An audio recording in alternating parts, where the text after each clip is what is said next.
I often tell the story of a fellow I know well, is still in touch with his wife, a fellow I call Steve, a Montana cowboy in so many regards. It was his avocation was literally rodeo and horsing and training horses.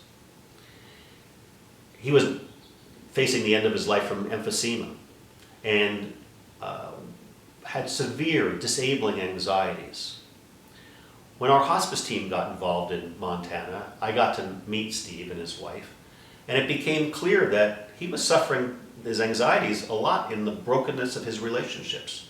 He loved people in his life and his family, but he couldn't get close to them. He didn't know what to say, and it seemed just out of character for him to be warm. I taught him something that I'd learned years ago when I started practicing in hospice care, something I've come to call the 4 things that matter most. They're not things, they're just 4 sentences, 11 words. Please forgive me, I forgive you, thank you, and I love you. When I said that to Steve, and I wondered aloud if it wouldn't have value for him to say such things to his family, he said, "Oh, Doc, would you write those down for me? That's really good." So I had a 3x5 card and I wrote down, "Please forgive me, I forgive you, thank you, and I love you." And I gave it to him. This was like on a Friday afternoon. I had done a home visit as a hospice medical director, and I had arranged to come back after the weekend. On driving up on Tuesday afternoon to their door, Dot was standing in the door, sort of open, waiting for me. And she was so excited to see me. She said, you cannot imagine what happened. And when I got inside, here's Steve on the couch with his, very long oxygen cord so he could sit and talk. And he told me the story. He said, on Sunday, we always have the kids over for dinner on Sunday afternoon, the grown children and their family, and he and Dot were competing for airtime as they described this story.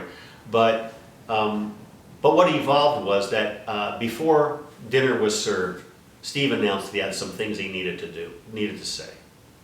And as everybody quieted down, he literally pulled out the 3x5 card and read the sentences.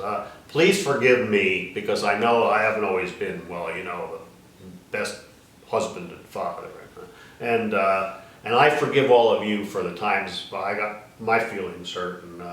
And I just thank you for being part of this family. And I love you.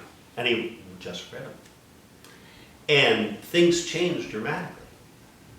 As woody as his presentation was, everybody knew that he meant it. And so that family, from that point on, was transformed.